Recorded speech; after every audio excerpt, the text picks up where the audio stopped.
Los invitamos a abrir la escritura en el libro de Mateo, en el capítulo 43. Mateo 24, versículo 43. Pero los voy a invitar a que leamos no nada más el versículo 43, sino del 42 al 44, para que podamos tener el contexto un poquito más amplio, el contexto. Dice así la palabra del Señor. Mateo 24, versículos del 42 al 44, dice: velad, pues, porque no sabéis a qué hora ha de venir vuestro Señor. Pero sabed esto, que si el padre de familia supiese a qué hora el ladrón habría de venir, velaría y no dejaría minar su casa. Por tanto, también vosotros estad preparados, porque el Hijo del Hombre vendrá a la hora que no pensáis. Nuevamente vuelvo a leer el texto. Velad, pues, porque no sabéis a qué hora ha de venir vuestro Señor.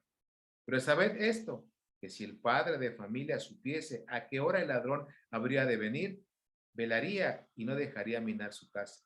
Por tanto, también vosotros estad preparados, porque el Hijo del Hombre vendrá a la hora que no pensáis. Oremos a él. Padre bueno, aquí estamos para escuchar tu palabra, una palabra orientadora, una palabra que nos va a desafiar, una palabra que nos va a hacer reflexionar, pero también nos va a hacer actuar, porque tu palabra es viva y eficaz y más cortante que toda espada de dos filos. Oramos y rogamos que tu Espíritu Santo que mora en nosotros redarguya nuestro corazón y nos haga sensibles a ese llamado en estos tiempos complejos que vivimos. En tus manos nos encomendamos, Señor, para que tu palabra corra como un río de agua viva. Te lo ruego, Señor, en el nombre poderoso de Jesucristo, autor y consumador de la fe, pero también nuestro Señor y nuestro Salvador. Amén. Amén y amén. Muy bien, esta tarde, mis amados hermanos, hemos titulado en la reflexión: ¿permitirías entrar a un ladrón a tu casa? ¿Por qué? Porque la Escritura nos dice en la voz de Jesús: pero saben esto, que si el padre de familia supiera a qué hora el ladrón habría de venir, velaría y no lo dejaría entrar a su casa. Pues así, mis amados hermanos, estamos iniciando el último mes del primer trimestre del año. Y una vez más, las profecías apocalípticas comienzan a surgir. Sí, surgen aún sin la desaparición total de la pandemia de coronavirus, pero también con la amenaza de nuevas cepas y con la aparición de otras pandemias peligrosas. A finales del mes pasado, el mundo se enteró con tristeza de la invasión violenta de Rusia a Ucrania. Y esto ha desatado aún más el interés por las profecías bíblicas, las profecías del fin de los tiempos. Muchos dan sus predicciones, otros están a la expectativa. Sin embargo, el mundo sigue su rumbo caminando en sus propias preocupaciones. Es decir, en otras palabras, el mundo sigue estando distraído. ¿Por qué? Porque tal parece que el príncipe de este siglo les ha robado la atención, como en los tiempos de Noé. Como verán, en el texto que hemos leído, observamos que Jesús está con sus discípulos antes de que él llegue a la cruz, en donde a petición de sus discípulos, si usted lo ve en el capítulo 24, el versículo 3, le dicen: y estando él sentado en el monte de los olivos, los discípulos se le acercaron aparte diciendo: dinos, ¿cuándo serán estas cosas y qué señal habrá de tu venida y del fin del siglo. Y ahí está Jesús y les explica cuáles serían las señales antes del fin. Sin embargo, tenemos que notar en el versículo 43 de este capítulo 24, que no nada más les habla y les desglosa las señales antes del fin, sino que hace una desafiante recomendación, utilizando como siempre sus parábolas o bien ilustraciones para que sus discípulos entiendan su enseñanza. Les habla de un padre que si ese padre supiese la hora en que vendría un ladrón, tomaría todas las precauciones, velaría, estaría alerta, sin distracciones, para evitar que su casa, fuese violentada. Por eso la presente parábola evoca una situación muy humana, muy realista. Si un ladrón desvalija una casa, ¿cómo lo hará? Lo hará mientras el propietario está durmiendo. Lo hará sin avisar con antelación el día y la hora de su venida. Es decir, su momento es impredecible. Y su única defensa contra la defensa del ladrón sería una vigilancia permanente. Y del texto que hemos leído, vamos a reflexionar sobre 3 pequeños movimientos. Uno, que lo vamos a ir viendo, el desconocimiento. Primero, el desconocimiento. El segundo, la no distracción. Y como tercero, la acción. ¿Sí? Repito, primero, el desconocimiento. Segundo, la no distracción. Y tercero, la acción. Pues veamos qué nos dice la Escritura. Si ustedes ven, yo puse en primer plano el tema de la ignorancia, es decir, el desconocimiento, que es el punto de partida para la reflexión. ¿Por qué? Si usted busca en el versículo 36 de este capítulo 24, va a encontrar que dice, pero el día de la hora nadie sabe.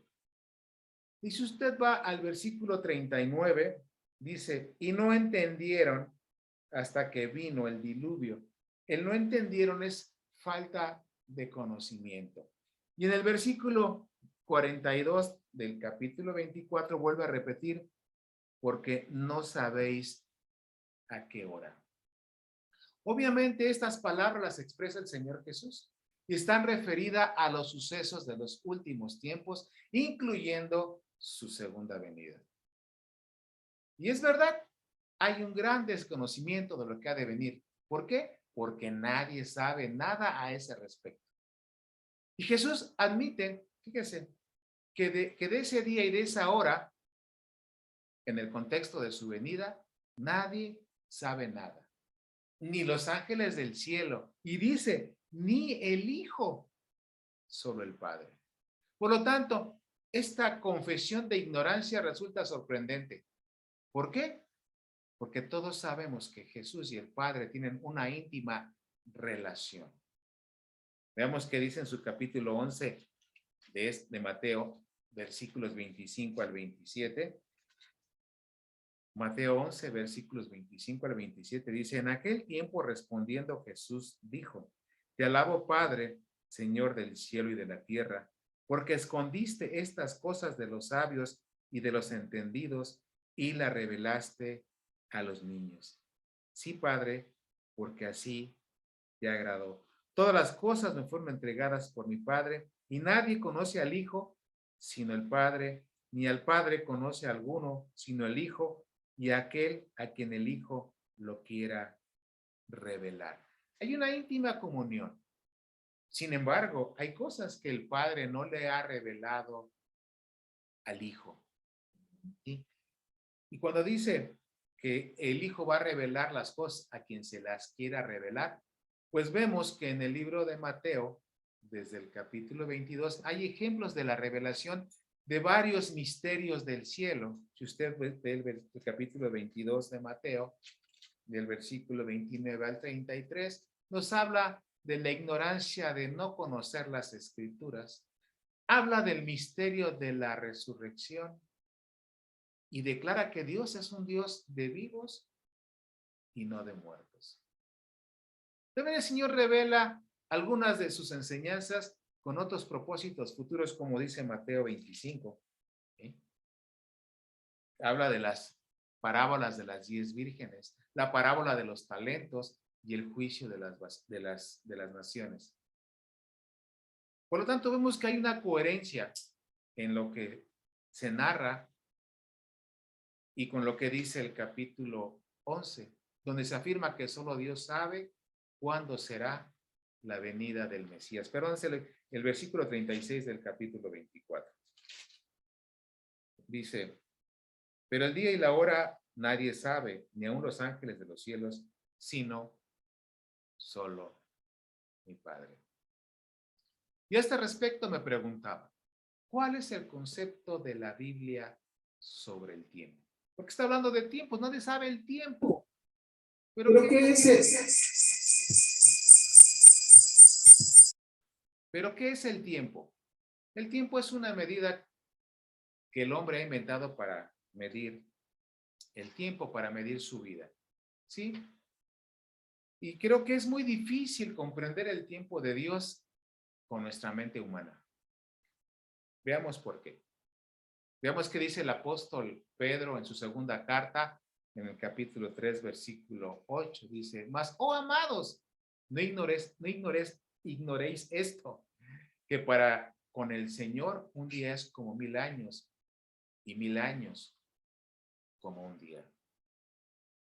Y por otro lado, tampoco es injerencia del hombre el adivinar el tiempo de Dios. Fíjese lo que dice el libro de los Hechos en su capítulo 1, versículo 7. Hechos capítulo 1, versículo 7 dice, y les dijo, no os toca a vosotros saber los tiempos o las sazones que el Padre puso en su sola potestad. No nos toca a nosotros tratar de investigar cuándo viene el Señor, sino sencillamente estar preparados para cuando Él venga. Por eso nuestro entendimiento del tiempo se basa en los ciclos de la creación que nos rodea. Primavera, verano, otoño, invierno. ¿Sí? Y la operación de Dios, por otro lado, es que no está atado al concepto de nuestro tiempo. El Señor tiene un tiempo que es el kairos, mientras que los humanos tenemos un cronos. ¿Sí? Por lo tanto, hermanos, en vez de tratar de adivinar el tiempo exacto de la segunda venida de Cristo, la palabra de Jesús nos exhorta a observar las señales de los tiempos, a ser vigilantes en la fe y a estar preparados a cada momento. Es decir, estar como vigías, pendientes, atentos, pero sobre todo en oración. Lo ignoramos el tiempo del Señor. Nadie sabe. Por lo tanto, es menester nuestro no preocuparnos ni hacer conjeturas sobre tiempos de la venida, como muchos han hecho y muchos han fracasado y seguirán fracasando al tratar de interpretar, de entender cuál es el tiempo. La Escritura nos dice que oirás de guerras y rumores de guerras, pero es necesario que esto pase, pero aún no es el tiempo. Porque sé que escuchamos y vimos que el actuar de Rusia contra Ucrania despertó ese interés profético y he escuchado muchas versiones que aseguran y que dicen, pero la palabra de Dios es clara y si la palabra de Dios produce la paz profunda, entonces esperemos pacientemente en el Señor. El segundo punto es la no distracción. ¿A qué me refiero con la no distracción? Pues es una referencia a la observación que hace Jesús en la parábola de Mateo 24:43, que dice, pero sabed esto, que si el padre de familia supiese a qué hora el ladrón habría de venir, y aquí viene, velaría y no dejaría minar su casa o entrar, o que el ladrón entre a su casa. Pero veamos, ¿quién es el ladrón? ¿O qué es un ladrón? Es aquel que toma lo que no es suyo y lo toma por asalto ante la imposibilidad del otro de tener alguna defensa, ya sea por violencia o por intimidación. El robar también implica tomar las cosas ajenas sin que participe la fuerza, ni el enfrentamiento, ni la confrontación, sino lo hace de forma silenciosa, mientras los dueños no se encuentran directamente en la casa o bien mientras están distraídos. Esta parábola, mis amados hermanos, se evoca una situación humana muy realista. Si un ladrón desvalija una casa, lo va a hacer mientras el amo, el dueño, el señor está durmiendo, sin avisar con antelación el día y la hora de su venida. ¿Por qué? Porque dicen que la ocasión hace al ladrón. Es decir, su momento es impredecible. Y la única defensa contra la sorpresa del ladrón sería una vigilancia permanente. Y lamentablemente, en el mundo del robo, las técnicas se han especializado. Sin embargo, la más frecuente, ¿sabe cuál es? La distracción de la posible víctima. Hemos visto en la televisión, a través de las noticias, cómo les arrebatan la bolsa, les arrebatan el celular, les arrebatan al hijo por estar distraídos. Ahora bien, cuando hay robo en una casa, habitación, ¿sabe qué hacen los delincuentes? Estudian las rutinas de sus víctimas para saber cuándo han de llevar a cabo el robo. Y sabe, el ladrón puede entrar por una ventana abierta o forzar una cerradura. ¿Por qué? Porque esos ladrones se convierten en expertos escaladores, trepan por las paredes para acceder a balcones o ventanas que tienen una fisura que puede estar medio abierta. Y eso les da una posibilidad y así poder entrar. Cuando vemos algunos eslogan publicitarios, encontramos invitaciones como: si quieres estar tranquilo y proteger tu propiedad, te recomendamos nuestras alarmas o cámaras de videovigilancia. Con nuestros sistemas más modernos de seguridad vas a estar protegido. Pero la pregunta es, nuevamente, ¿permitirás a un ladrón entrar a tu casa? La respuesta inmediata es no.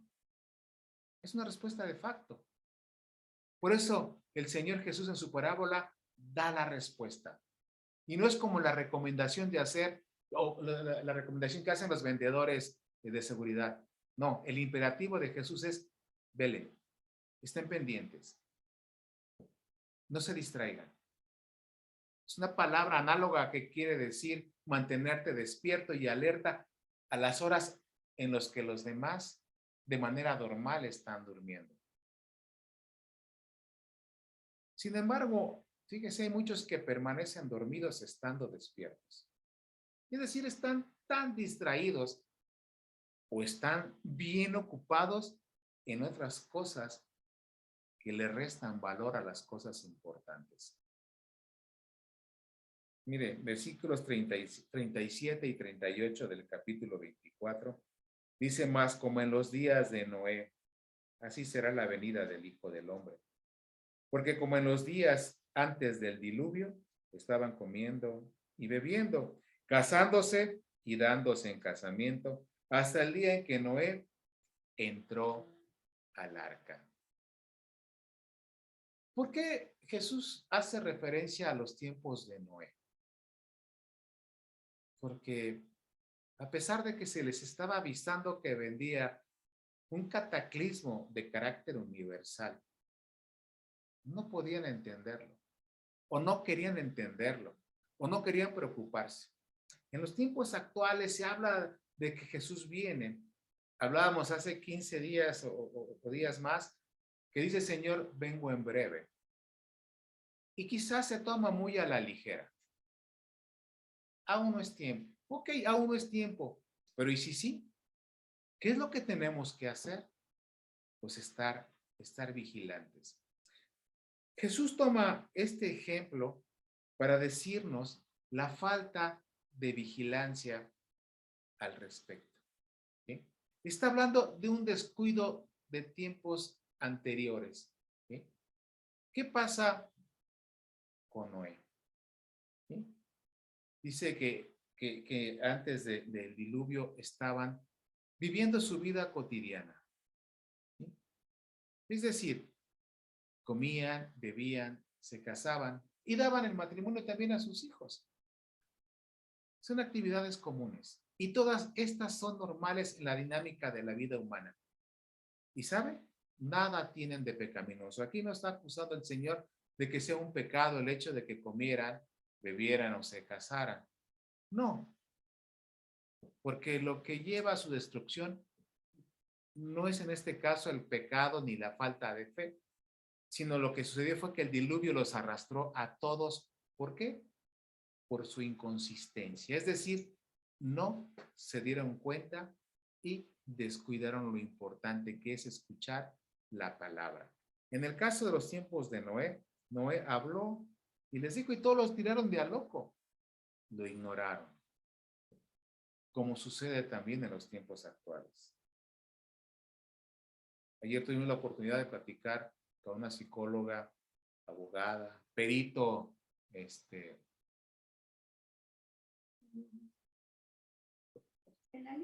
sí, penalista, perito penalista.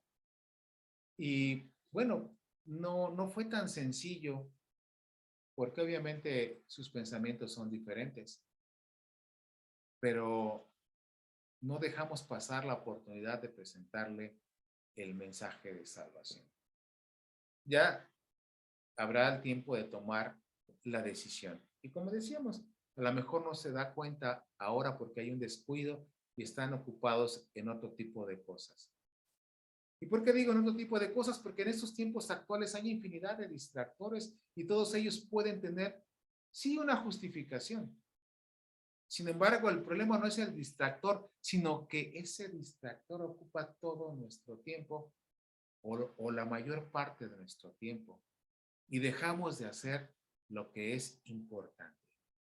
¿Y qué es importante para nosotros como hijos del Señor?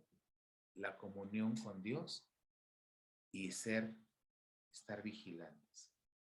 Es decir, velando. Pero aclaro, no lo digo yo, sino el Señor Jesús, el que dice velar. Y el velar no implica no dormir, sino estar pendiente, estar alerta, poner seguridad en nuestras casas. No en nuestras casas nada más donde habitamos, sino también en nuestro interior. A veces dejamos puertas abiertas, ventanas abiertas, en donde le damos el acceso al príncipe de este siglo para robarnos cosas preciosas. Por eso, recordando nuevamente la parábola que dice, si el padre de familia supiese la hora, no se dormiría, sino que velaría, a fin de impedir el despojo de su propiedad. Cerraría bien todas las puertas, estaría atento al más mínimo ruido y no permitiría la entrada a nadie que no conociera. Y estaría de continuo en guardia. Es decir, a nuestra casa habitación la cuidamos, le ponemos cerraduras, candados, rejas eléctricas, diferentes tipos de alarma y cámaras de seguridad para resguardar lo que hay en su interior. Pero también, como hemos dicho, hay otra casa que debemos también de guardar, de cuidar, de proteger de los ladrones y de los esbirros del príncipe de este siglo, de las filosofías del mundo e incluso de nuestras propias pasiones. Y esa casa es nuestro cuerpo, nuestra alma, nuestro corazón. Dice la Escritura que sobre toda cosa guardada, guarda tu corazón, Y el corazón está en nuestro interior. Si resguardamos la casa para que no roben lo que hay en el interior, cuanto más tenemos que guardar esta casa, porque en nuestro interior está algo muy valioso, por lo cual el Señor ha dado su vida. Y dice la Escritura que toda alma que pecare ciertamente morirá.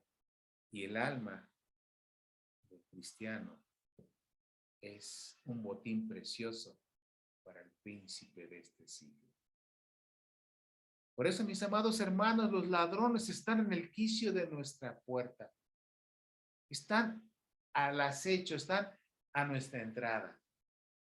Están pendientes. Dice el libro de Hebreos que alrededor de nosotros hay multitud de testigos, unos para acusarnos y quizá otros para ver cuál es nuestro descuido, para robarnos lo más valioso que tenemos. Por lo tanto, es menester estar velando para que jamás nos puedan sorprender. ¿Cuántas veces hemos escuchado a un hermano en la fe que dice, es que no me di cuenta, es que me sorprendió, es que no supe qué hacer? Por alguna razón, había una distracción. Por eso es necesario velar por nosotros mismos, atendiendo y observando todos nuestros pensamientos, todos los movimientos que se levantan y se generan en nuestro corazón. También todas las palabras que salen de nuestra boca, todas las conversaciones que oímos, para ver si alguna de ellas pueden manchar nuestra conciencia. Hermanos, es necesario velar por nosotros mismos, es decir, en que todo lo que emprendamos, todos nuestros proyectos, todo lo que hacemos, hay que observarlos y ponerlos a la evaluación del Señor. Y así poder comprender cuál es el motivo o la intención por lo cual queremos hacer algo. Es decir, si es vanidad los que nos mueve a obrar o a hablar. Si es vanidad. ¿Pero qué es vanidad? El significado bíblico de la palabra vanidad se refiere a todo aquello que es poco trascendente, a todo aquello que es poco profundo en la vida, que es sin valor y sin provecho o tiene poco o nulo beneficio. Examinar delante de Dios todos nuestros proyectos, ¿sí? Para también ver si son las circunstancias en las cuales nos encontramos son propicias, ¿sí? Si todo lo que hacemos y todo lo que vivimos, ¿sí? Todos estos proyectos tienen un interés personal, tienen un interés que nos hace enojar, nos pone de mal humor, nos causa envidia u odio. Si todo lo que hacemos tiene algún otro tipo de objetos o de inclinaciones impropias. Hermanos, por eso el velar implica guardarnos bien, porque creo que no nos hemos dado cuenta que hay serpientes venenosas que están prestas a silbar a nuestros oídos para llevarnos a actuar equivocadamente, como le sucedió a los primeros seres humanos en el huerto del Edén. Estaban distraídos y llegó una serpiente venenosa que les sopló una mentira y ellos lo creyeron. ¿Por qué? Porque estaban distraídos. Por eso un cristiano, un hijo de Dios, un hermano en la fe, que vela sobre sí mismo, dice la Escritura que es semejante a un hombre sabio. Eso dice Mateo 7, versículo 24. Una persona que camina con la cautela necesaria, que mira dónde va a colocar sus pies y que con atención mide y observa cada uno de sus pasos. Fíjese que el profeta Jeremías nos dice, mira y ve la manera en que tienes que caminar por la vida eterna. Ese, parafraseándolo, la frase que dice Jeremías es, así dijo Jehová, paraos en los caminos y mirad y preguntad por las sendas antiguas, ¿cuál es el buen camino? Y andar por él. Y hallaréis descanso para vuestra alma. Hermanos, velar implica el evaluar cuál fue el resultado de la oración matutina que hemos hecho, donde ponemos nuestras vidas en las manos del Señor y prometemos hacer lo correcto, diciéndoles que el Señor nos guarde de nosotros mismos, de nuestra boca, de nuestras respuestas. Pero, ¿qué pasa al final del día? Al llegar la noche, antes de ir a la cama, en la oración nocturna, quizá tendremos que decir con dolor: oh Señor, ¿qué he hecho? ¿Qué hemos hecho? Y le decimos: oh Señor, perdona siempre esta fragilidad de la carne y de la mente, porque hubo distractores que nos hicieron caer. Pero no por ello debe caer nuestro ánimo. ¿Sabes por qué? Porque siempre hay un mañana. Y dice la Escritura que las misericordias de Dios nuevas son cada día. Y si el Señor nos concede el don de la vida, diremos: mañana me guardaré y me cuidaré mucho mejor que hoy. Hermanos, al final lo importante es tomar todas las medidas para cuidar nuestra alma y nuestro corazón, nuestro cuerpo, nuestra vida. No olvidemos que un hombre prudente evita todo aquello que podría arruinar su salud y que podría abreviar su vida. En otras palabras, perder la vida. Por eso, hermanos, la no distracción es velar, estar pendientes de lo que sucede en nosotros, de lo que sucede en el mundo. Son cosas que no podemos nosotros medir. Pero lo que sí podemos medir es nuestro nivel de fe, de conducta, de sabiduría y de esperanza en el Señor. Porque si no, no lo hacemos. Fíjese que la Biblia nos da muchos ejemplos de las distracciones. Creo que una vez hablamos de cómo la distracción en el rey David lo llevó a cometer adulterio y homicidio. Algunas otras distracciones podemos encontrar en la Escritura, como Sansón. Sansón se distrae profundamente y no se da cuenta que Dios le ha dado un don maravilloso y juega con eso. Y al final tiene una gran pérdida. Si bien es cierto, la Escritura nos dice que después el Señor en su gran misericordia pues le restaura la fuerza, mas no la vista. Y sí, destruye a sus enemigos, aunque él también perece. Por eso tenemos que velar y estar pendientes, especialmente de nosotros mismos.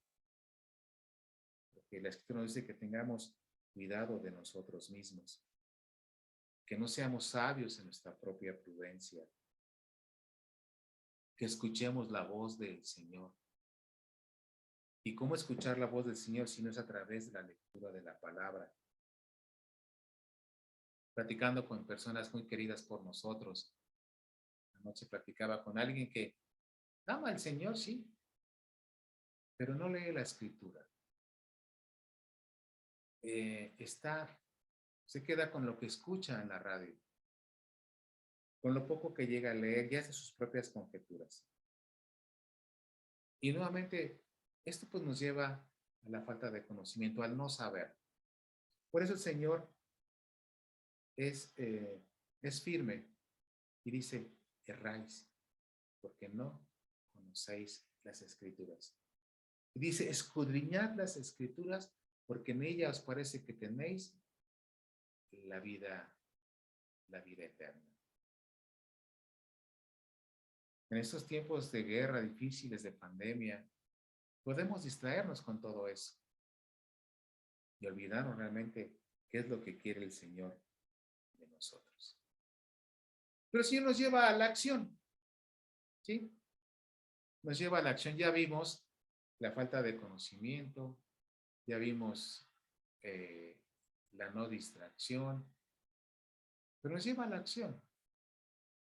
Si bien es cierto que Jesús habla de estar pendientes y despiertos, que como lo hemos mencionado anteriormente, no es que no durmamos, sino que estemos espiritualmente despiertos, emocionalmente despiertos, sabiamente despiertos. Y no nada más eso, sino que hace otra recomendación en el capítulo 21 de Mateo, en su versículo 36, no, perdón, no de Mateo, de Lucas. Lucas 21, versículo 36, donde dice, velad pues, ¿cuándo? En todo tiempo, orando. Que seas tenido por digno de todas estas cosas que vendrán y estar en pie delante del Hijo del Hombre. Para mí es una palabra muy fuerte lo que está diciendo Lucas. Se verá pues en todo tiempo orando. O sea, no nomás estés despierto, sino que estés orando.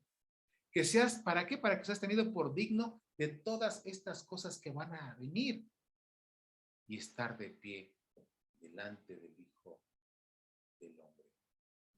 Como dice la Escritura, solo el que persevere hasta el final será salvo. Por lo tanto, la oración, hermano, nos permite reflexionar, nos permite cambiar, pero también nos da la oportunidad, fíjese, de recuperar lo que el príncipe de este siglo nos ha robado sin que nos demos cuenta. Por eso la pregunta, ¿permitirías a un ladrón entrar a tu casa? Diremos que no, pero es muy probable que ya lo hayamos hecho y no nos hayamos dado cuenta. Y la pregunta sería, ¿qué te ha robado el adversario del Señor? ¿Qué te ha robado? ¿Qué nos ha robado el príncipe de este siglo? Fíjese que Dios nos ha dado muchas cosas en esta vida, muchas cosas valiosas. Sin embargo, el enemigo se ha encargado de robarnos muchas de ellas. Y es tiempo de ponerle un alto y de recuperar lo que nos pertenece. Recuperar lo que esta serpiente que Silva nos ha robado. La ventaja es que nosotros sabemos quién es ese ladrón. Y ese ladrón es el enemigo de Dios. Es el homicida, es el mentiroso desde el principio. Es el que ataca al ser humano porque este ser humano, tú como yo, fuimos creados a la imagen de Dios. Con el propósito de tener dominio sobre la creación. Pero ¿sabes qué es lo que nos ha robado? O te ha robado, o le ha robado a muchos. La comunión. La comunión. Porque lo primero que leemos en las escrituras, en el libro del Génesis, es que en el principio este enemigo, esa serpiente que silba, le robó a Adán y a Eva esa comunión con el Señor, dice Génesis 3. Tan se la robó que los llevó a tomar decisiones equivocadas y a perder su propiedad. Fueron lanzados del huerto del Edén y sus pertenencias arrojadas al mundo. Lamentablemente ellos no tienen ninguna pertenencia porque dice la Escritura que salieran desnudos, porque todo lo que estaba en la casa del Señor le pertenece al Señor. Solo el Señor en su misericordia y en su justicia los cubre con piel de oveja. De ahí les roba la vida y les roba la salud. Y sí, hermanos, a muchos les ha robado la salud. Díganme, hay un personaje muy importante que ustedes conocen, a Job. No solo le robó su vida y su salud, sino que también fue el causante de todas sus pérdidas. Y en la vida cotidiana, muchos han perdido su salud por algo muy común: el alcoholismo, el uso de las drogas, la mala alimentación a través de la bulimia y de la anorexia. Y sabes, les ha arruinado su vida social y su vida familiar y han perdido su paz interior. Así actúa. es el ladrón que llega. Por eso el Señor dice, sean vigilantes. ¿Por qué? Porque también ha robado los planes que tenías. ¿Por qué? Porque estorba a los planes de Dios. Él es el causante de estorbar nuestros planes en Dios. Si usted va a la primera carta a los tesalonicenses que Pablo escribe en su capítulo 2, versículo 18, encontramos lo que Pablo les está diciendo a sus hermanos. Dice, por lo cual hemos querido ir a vosotros. Yo, Pablo, ciertamente, una y otra vez, hemos querido ir con ustedes. Pero dice Pablo, pero Satanás nos ha estorbado, nos estorbó. Nos estorba porque abrimos la puerta o porque abrimos una ventana. ¿Y cómo nos estorba? Es decir, nos infunde flojera. ¿Sí? Y crea en tu corazón pasividad. Crea en tu corazón rencores y raíces de amargura. Te tiene atado con quehaceres en el mundo. Te tiene entretenido o tiene al mundo entretenido con películas, televisión, clubes, deportes, negocios. Con todo lo que tenga a la mano, te distrae con tal de que no te reúnas con los hermanos en el templo para estar en comunión con el Señor. Roba la comunión. Es parte importante. Como dice la Escritura, que nos reunamos porque ahí hay bendición. Donde están 2 o 3 en mi nombre, yo estoy en medio de ellos y ahí hay bendición. ¿Sabe? También que ha robado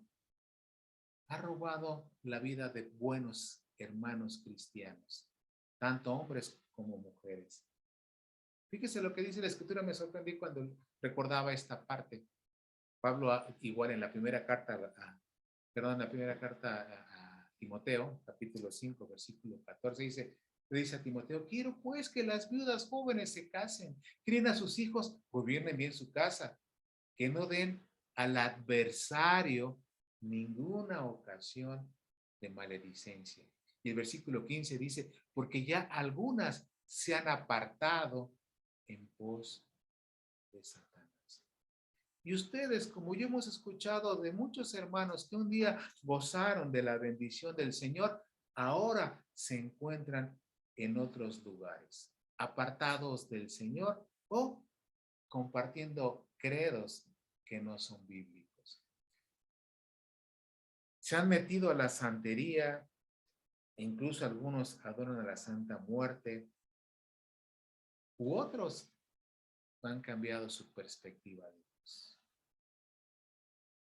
Pero no nada más eso, ¿sabe qué? Ha robado matrimonios, porque es especialista en destruir matrimonios, por una sencilla razón, que es la primera institución que Dios creó, y el matrimonio es la representación celestial de la unión con Cristo.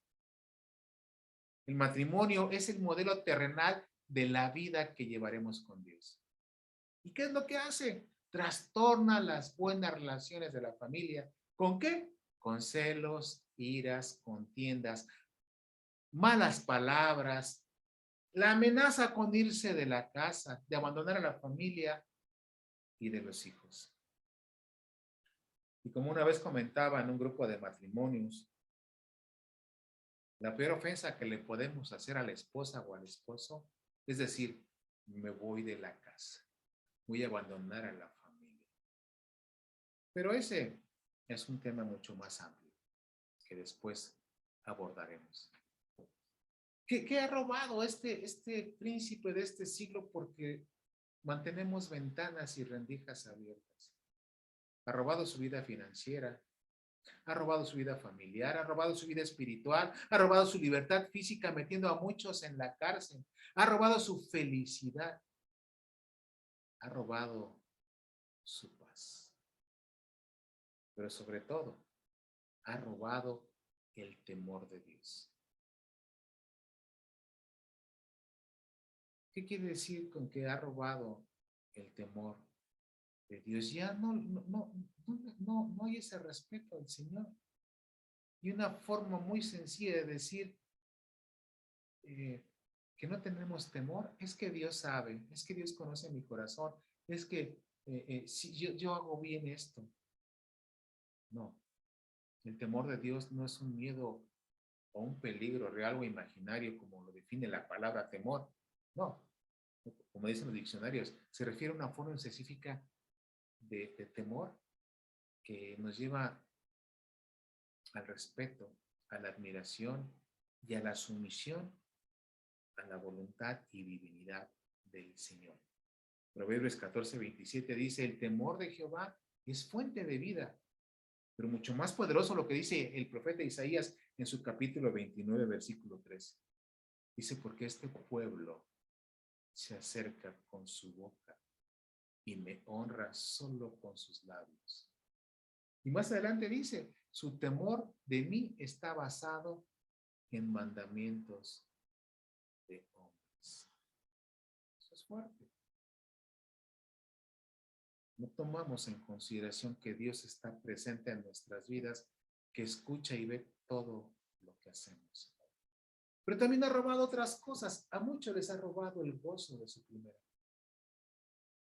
Al menos así hace referencia al libro del Apocalipsis, capítulos 4 y 5, donde el Señor dice a la iglesia de Éfeso, tengo contra ti que has dejado tu primer amor. Recuerda, por tanto, de dónde has caído. Y le dice, arrepiéntete y haz las primeras obras. Y la Biblia dice que nuestro amor por Dios es una respuesta a su amor por nosotros. Como dice el apóstol Juan, porque Él nos amó primero. Hermanos, a través de la oración podemos recuperar el gozo de nuestro primer amor. Podemos llegar nuevamente al Señor con humildad de corazón, porque un corazón contrito y humillado, el Señor no lo desprecia. Podemos regresar a ese temor de Dios sabiendo que hemos actuado equivocadamente porque hemos considerado que nuestra opinión es más valiosa. Porque engañoso es el corazón del hombre y nos lleva a perder ese respeto que tenemos. Pero lo podemos recuperar a través de velar y de orar, de recuperar a nuestro matrimonio, si es que ha estado fracturado. Podemos recuperar la vida familiar, la vida financiera, nuestra felicidad y nuestra paz.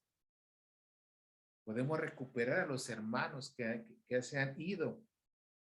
Y dice la Escritura que hay gozo en el cielo cuando arrebatamos una alma de las garras del adversario. Podemos recuperar nuestra comunión, nuestra vida y nuestra salud si oramos, si velamos, si tenemos esa comunión íntima con el Señor. Así que vamos llegando a la parte final. Están en los tiempos en la cual la profecía se mueve, o comentarios proféticos de lo que vendrá. Sin embargo, lo que encontramos en la Escritura es que la comunidad de discípulos queda pues advertida por el Señor. Es absolutamente necesario tener presente, sí, que la venida de Jesús puede acontecer en cualquier momento. Pero ahora bien, el peligro no es el de perderse tal acontecimiento, porque dice la Escritura que todo ojo lo va a ver. Será puesto de manifiesto para todos. Sino lo riesgoso es que sobrevenga sin que los discípulos o nosotros estemos preparados. Por eso nos invita a vivir fielmente en previsión, que no nos distraigamos ni nos apartemos de los planes de Dios.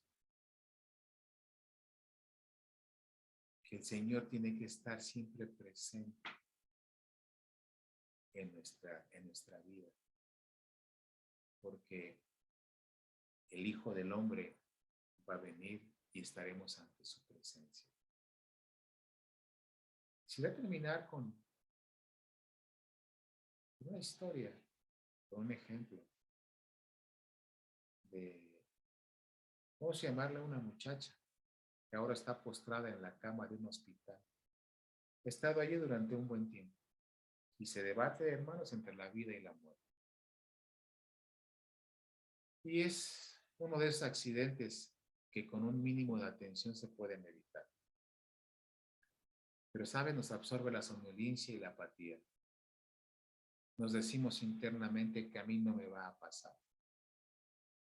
Es solo un momento y no me distraigo. Pero, ¿sabes? Nos pasa.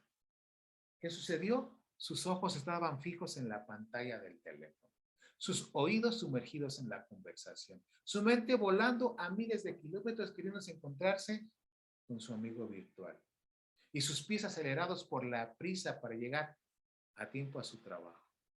Todo se juntó para que sucediera lo más terrible. Cuando esta muchacha se da cuenta, ya tenía encima un tráiler embistiéndola y haciéndola pedazos. Ni una oportunidad para escaparse.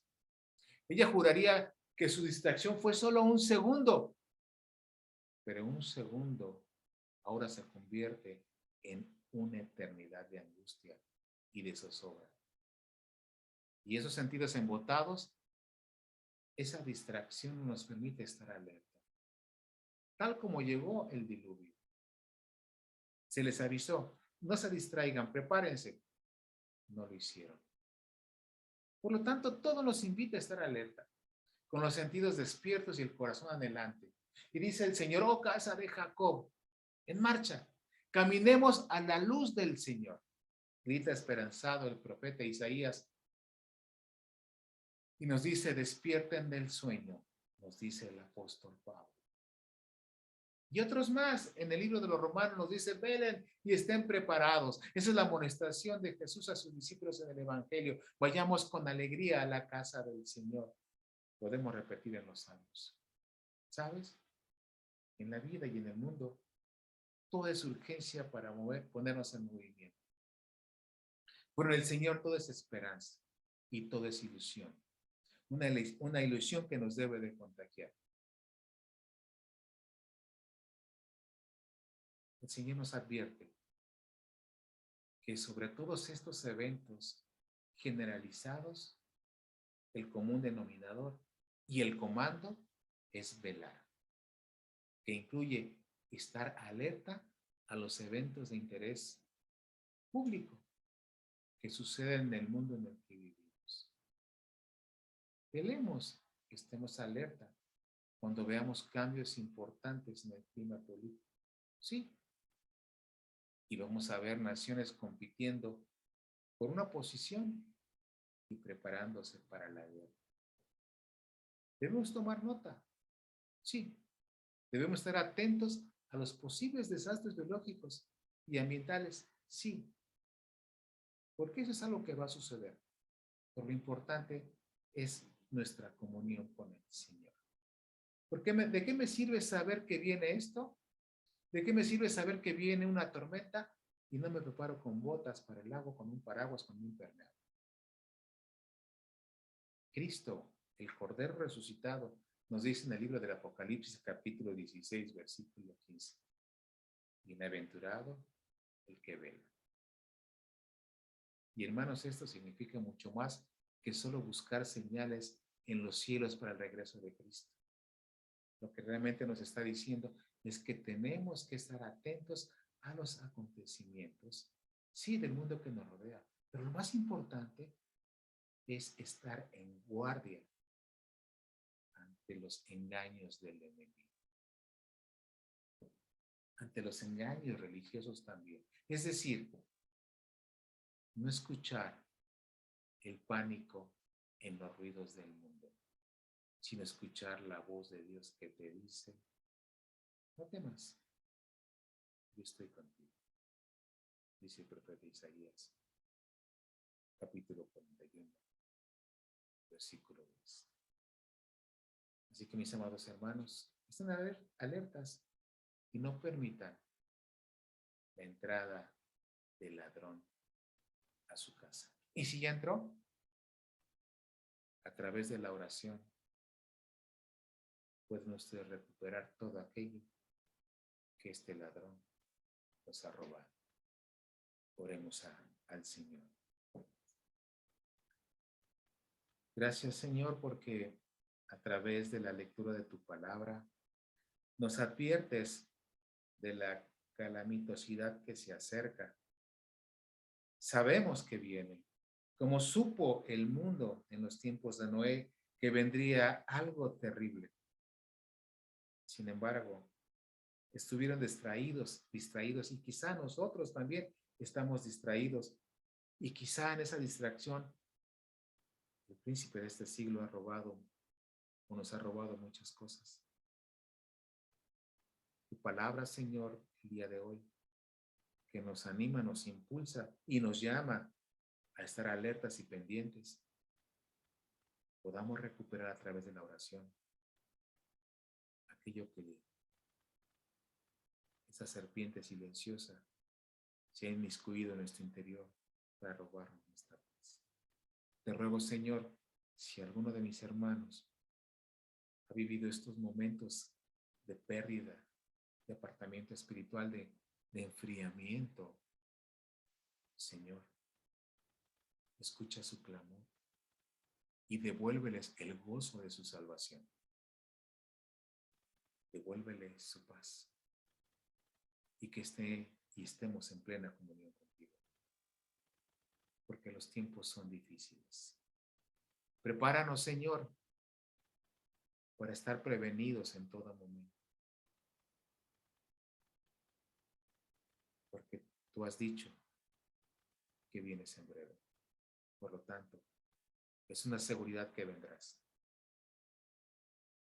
Y nos indica que tenemos que estar más que preparados.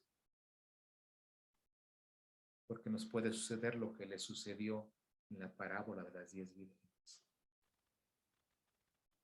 La mitad se quedó afuera por estar distraídas. Quita toda distracción de nuestra mente, quita toda distracción de nuestro corazón, quita toda distracción de nuestra carne, y que tú seas, Señor, lo más importante en nuestra vida. Porque es por lo cual nos llamas el día de hoy a escuchar tu palabra. Ayúdanos